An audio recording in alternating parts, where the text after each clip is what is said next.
خبردار، ناجائز، نامشروع، خلاف قانون مقاصد، ارادوں اور انجام کے لیے کوئی بھی عمل کرنے کی اجازت نہیں ہے۔ نقصان کی ذمہ داری ناجائز عمل کرنے والے پر ہوگی۔ بسم اللہ الرحمن الرحیم۔ السلام علیکم ناظرین۔ خواتین و حضرات، جنگل کا ماحول ہے، طاقتور کے لیے الگ قانون ہے، کمزور اور متوسط طبقات کے لیے الگ قانون ہے۔ تانا کورٹ کچہری میں ضمیر فروشی، مردار خوری اور ضلالت کے سوا کچھ نظر نہیں آتا۔ پاکستانی قوم مرنا اور زندہ بگور ہونا تو پسند کرتی ہیں، لیکن وہ پولیس تانوں اور کورٹ کچہری جانے سے کتراتی ہے اور پولیس اور جج سے نفرت کرتی ہے۔ تانوں اور عدالتوں کے اندر سے انسانی خون کی بدبو آ رہی ہے۔ جہاں انسانی خون، ہڈی، جان، مال اور عزت پر منفعت بخش کاروبار ہو رہا ہے۔ مملکت پاکستان 75 سال سے اس امریکہ کی نوآبادیاتی کالونی ہے جو مسلمانوں کا تاریخی قاتل اور پاکستان کا دشمن نمبر 1 ہے۔ اسلامی ایٹمی نظریاتی جمہوریہ پاکستان کا deputy inspector general of police یا DIG مظلوموں کو اغوا کرتا ہے، معصوم و بے گناہ کو جھوٹے مقدمات میں ملوث کرتا ہے، سرکاری ڈاکوؤں اور اجرتی قاتلوں کے ساتھ جا کر مظلوموں کا گیٹ توڑ کر گھر اور پرائیویسی میں زبردستی گھستا ہے اور خواتین پر بندوق تان کر بدتمیزی اور حرام زادگی کا مظاہرہ کرتا ہے۔ معذرت کے ساتھ سامعین و ناظرین، DIG CIA کے غنڈوں اور ڈاکو کتوں کو 17 لاکھ روپے چھیننے اور اپنا کرپشن چھپانے کے لیے استعمال کرتا ہے اور توہین عدالت کا بھی مرتکب ہوتا ہے۔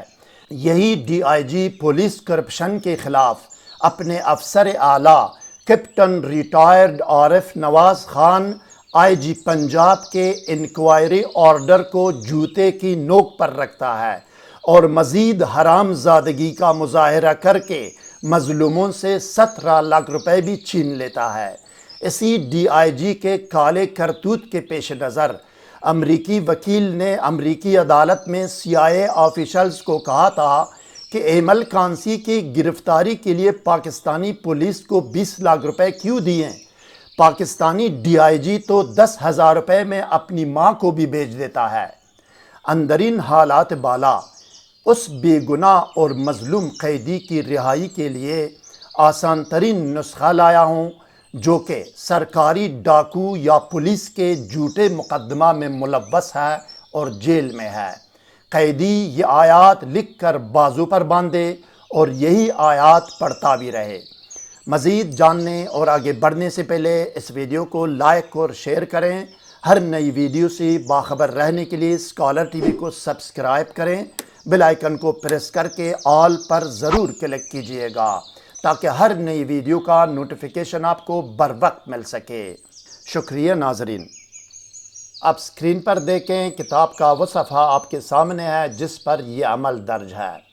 یہ کتاب 15 سال پہلے بیروت لبنان سے شائع ہوئی ہے، جس کو میں نے عربی سے ترجمہ کیا ہے۔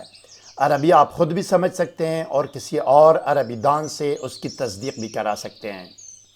ناظرین گرامی، اسکالر TV روحانی وظائف و اعمال کے علاوہ سحر و جادو اور سحری بندش کے توڑ، جنی و عصبی مریض اور ڈپریشن و نفسیاتی امراض کے فوری، مکمل اور کامیاب علاج کے لیے کمنٹ کر کے رابطہ کر سکتے ہیں۔ اب آئیے ناظرین دیکھتے ہیں اور سنتے ہیں کہ کسی مظلوم و بے گناہ کی جیل سے رہائی اور نجات کے لیے روحانی عمل اور طریقہ عمل کیا ہے۔ آئیے، یہ آیات کریمہ قیدی لکھ کر پاس رکھے گا اور ان کو پڑھتا بھی رہے گا۔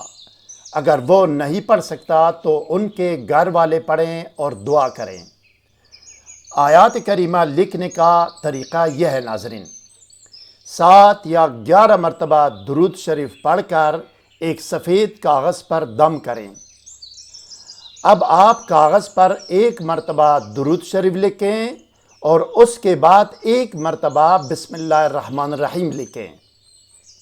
بسم اللہ الرحمن الرحیم کے بعد سورہ یوسف کی آیات نمبر 69 تا 83، سورہ یوسف کی آیات نمبر 69 تا 83، سورہ یوسف آیات نمبر 69 تا 83 یا 69 تا 83 آپ نے لکھنی ہے۔ آیات کریمہ آپ کے سامنے ہے ناظرین، اس کی امیج بھی آپ لے سکتے ہیں۔ آیات لکھنے کے بعد ایک لائن میں اپنا مقصد لکھیں اس کے نیچے، کہ مقصد تمہارا کیا ہے، کہ کون جیل سے نکل جائے، رہا ہو جائے، یا نجات ملے اس کو، جیل سے آزاد ہو جائے۔ مقصد لکھنے کے بعد ایک مرتبہ درود شریف دوبارہ لکھیں آخر میں۔ اب اس کو اگربتی کی دونی دیں اور قیدی کے دائیں بازو پر باندھ دیں۔ یہ ہو گیا لکھنے کا طریقہ، جو کہ دائیں بازو کے لیے اس نے لکھ دیا اور بازو میں پر باندھ لیا۔ اب روزانہ پڑھنے کا طریقہ یہ ہے ناظرین، 3 یا 7 مرتبہ درود شریف پڑھیں، اس کے بعد ایک مرتبہ بسم اللہ الرحمن الرحیم پڑھ کر حسب توفیق یہ آیات کریمہ پڑھیں۔ آیات سورہ یوسف آیات نمبر 69 تا 83، آیات نمبر 69 تا 83 یہ پڑھیں۔ بے شک آپ شروع سے آخر تک 1 مرتبہ پڑھیں، 3 مرتبہ پڑھیں، 5 مرتبہ پڑھیں، 7 مرتبہ پڑھیں، حسب توفیق۔ آپ 1 مرتبہ بھی پڑھنا چاہیں 1 مرتبہ پڑھ لیں، بے شک زیادہ پڑھنا چاہیں تو زیادہ پڑھ لیں، طاق مرتبہ۔ اس کے آخر میں آپ نے ایصال ثواب کرنا ہے، اس کا ثواب پہنچانا ہے عالم ارواح کو، جس طرح گزشتہ ویڈیوز میں آپ نے ایصال ثواب کا طریقہ بار بار آپ سن چکے ہیں، اسی طرح ایصال ثواب کرنا ہے۔ ایصال ثواب کرنے کے بعد آپ نے مقصد کی دعا کریں گے، قیدی کرے گا یا اس کے گھر والے کریں گے، دعا کریں گے۔ دعا کرنے کے بعد آخر میں بھی 3 یا 7 مرتبہ درود شریف پڑھیں گے، قیدی پڑھے گا یا اس کے گھر والے۔ اسی طرح لکھ کر بازو پر باندھنے اور روزانہ پڑھنے سے قیدی جیل سے رہا اور آزاد ہو جائے گا انشاءاللہ۔ ناظرین گرامی، اس عمل کے اول و آخر میں اور عمل کے دوران جو درود شریف آپ کو یاد ہے وہی آپ نے لکھنی ہے اور پڑھنی ہے، یا یہ کہ ان درود شریف میں سے جو آپ کے سامنے اسکرین پر ہے ان میں سے کوئی ایک لکھیں یا پڑھیں، آپ کی مرضی ہے، جہاں سے بھی آپ نے لکھنا ہے آپ لکھ سکتے ہیں درود شریف۔ آپ اس درود شریف کی امیج بھی اپنے موبائل سے لے سکتے ہیں۔ کسی بھی روحانی عمل کی کامیابی و قبولیت کا دار و مدار تقوی، خلوص نیت، ایمان راسخ، یقین کامل، پابندی صوم و صلاۃ، رزق حلال اور سچ و صداقت پر ہے۔ خلوص نیت اور یقین کامل روحانی وظائف و اعمال کی بنیاد ہے ناظرین۔ اکثر و بیشتر وظائف و اعمال میں اجازت عمل، رجال الغیب، حصار اور صرف عمار کرنے کی ضرورت پڑتی ہے، جن کی لنکس میں نے ڈسکرپشن میں دیے ہیں۔ اس کے علاوہ اسی ویڈیو کے اوپر دائیں کونے میں آئی بٹن پر کلک کر کے بھی چینل کی تمام ویڈیوز اور فتح مقدمہ اور رہائی قیدی کی پلے لسٹ سے مزید ویڈیوز دیکھ سکتے ہیں۔ مزید کوئی سوال ذہن میں ہو تو کمنٹ سیکشن میں ہم سے رابطہ کریں، ہم آپ کو ضرور جواب دیں گے۔ ہر نئی ویڈیو سے باخبر رہنے کے لیے اس ویڈیو کو لائک اور چینل کو سبسکرائب کریں اور بیل آئیکن کو پریس کر کے آل پر ضرور کلک کیجئے گا۔ اگلی ویڈیو تک خدا حافظ، سبسکرائب کرنے کا شکریہ۔ والسلام علی من اتبع الہدی۔